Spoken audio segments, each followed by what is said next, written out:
Perkenalkan, saya Ajeng Leili Alhusnah dari Prodi Arsitektur dengan NIM 121240096.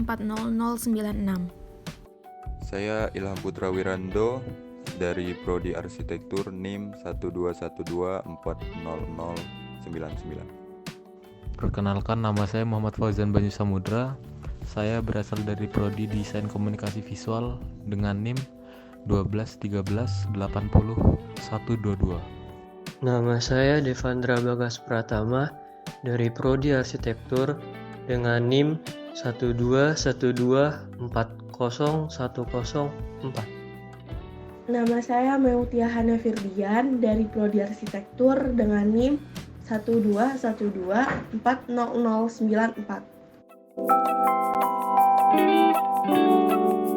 Prinsip Bernoulli adalah sebuah istilah di dalam mekanika fluida yang menyatakan bahwa pada suatu aliran fluida, peningkatan pada kecepatan fluida akan menimbulkan penurunan tekanan pada aliran tersebut.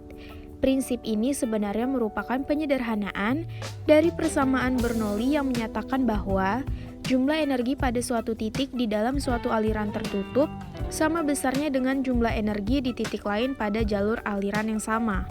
Prinsip ini diambil dari nama ilmuwan Belanda atau Swiss yang bernama Daniel Bernoulli. Dalam bentuk yang sudah disederhanakan, secara umum terdapat dua bentuk persamaan Bernoulli. Yang pertama, berlaku untuk aliran tak termampatkan, incompressible flow. Yang kedua, berlaku untuk aliran termampatkan, compressible flow. Penerapan asas Bernoulli. Beberapa peristiwa atau peralatan dalam kehidupan sehari-hari yang menerapkan prinsip hukum Bernoulli, diantaranya adalah tungku bocor, alat penyemprot nyamuk, tabung pitot, dan gaya angkat pesawat. Persamaan hukum Bernoulli pada botol yang bocor. Persamaan Bernoulli dapat digunakan untuk menentukan kecepatan zat cair yang dikeluarkan dari lubang pada dinding tangki atau botol, sehingga menganggap diameter tabung lebih besar dibandingkan diameter lubang. Maka permukaan zat cair pada tabung turun perlahan-lahan.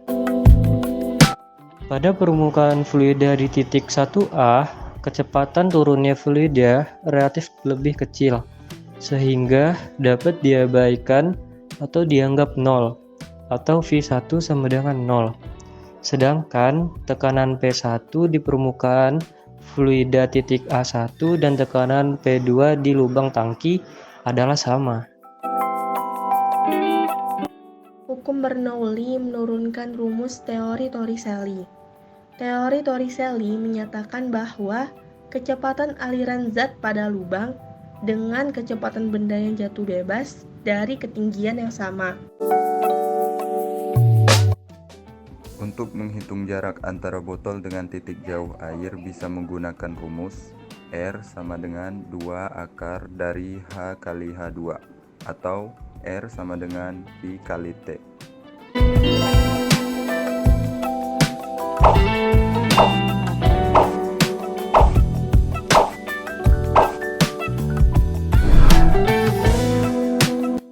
Langkah pertama, kita harus memanaskan obeng untuk melubangi botol sebanyak 3 lubang. Lalu tutup lubang menggunakan selotip, setelah itu isi botol menggunakan air sampai penuh. Lalu lubang dibuka satu persatu untuk mengetahui jarak pancar air yang keluar. Setiap lubang akan menghasilkan jarak yang berbeda. Maka kesimpulannya, semakin tinggi lubang pada botol akan menghasilkan jarak pancar yang semakin panjang.